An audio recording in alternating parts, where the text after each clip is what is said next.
Hey, here's question 16. Here's Jack, and he sells bottled drinks, right? So obviously you have to manufacture the drinks, and then the profit is how much you're selling them for minus how much you're manufacturing.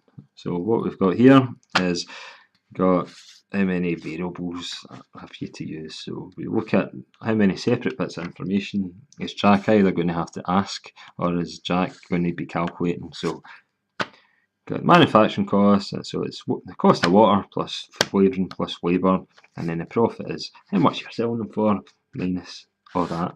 So you have a look, right? So we need to have a variable to store that. So that's 1, 2, 3, 4, 5, 6. We've already got that stored in the variable. So that's actually 6 variables. So it's every unique variable, right? You count up. So you tally it up that way. This wee question, 5 marks, so there is a fair bit to it. So they're basically wanting you to write a wee program that actually just, or pseudocode. So whether if you're happier with Haggis, tick that. If you're thinking, I prefer to write it in Visual Basic, tick that. But certainly it's wanting you to actually write a program that's going to take these values in. It's then going to make a wee calculation, and then it's just going to display the profit. So that's all it's going to display. I think that's all they're caring about. So we need to take in these values that are going to be used to calculate your manufacturing costs, but also we need to find out the selling costs. So these are the actual variables that needs to be taken in by the user, right? So that one, and that one, right? We need to find them out. So this is why you're going to ask for it. So remember, you're going to receive that from the person operating the program. So this is using your pseudocode, using Haggis. So it just means receive water costs from keyboard. Just means just take whatever the person's typed in and save it into water cost. And surprise, surprise, same with flavour cost, labour cost, and selling price. We then want to replicate this wee formula, well, these two using Haggis. So you basically, you're going to say, well, you're going to set the manufacturing cost to these all added up and set profit to this variable minus this one. And that's essentially what you write down. So you're saying set manufacturing cost to equals water cost plus flavour and plus labour. And then you're just saying set profit equals selling price minus manufacturing cost. Okay, so that's your inputs. That's it, all your calculations. Obviously, we need to then have something displaying the result, which is your profit.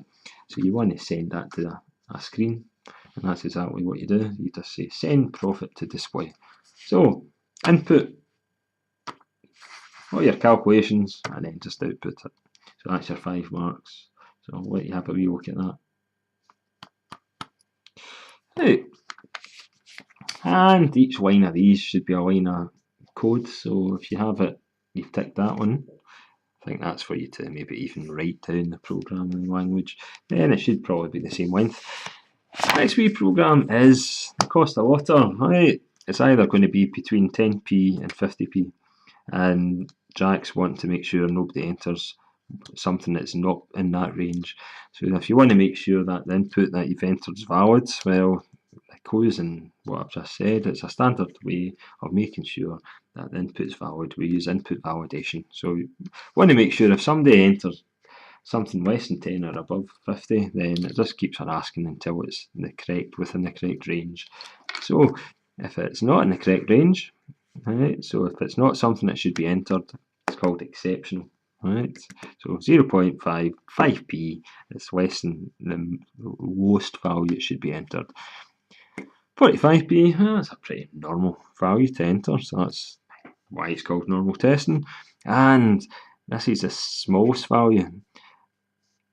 And this is the largest value. So extreme testing is when you're actually testing these values. So the smallest in the range and the largest in the range. So if they give you a range and then they ask about testing, your extreme testing, just write down the smallest number and the largest number, and that would be your extreme testing for that.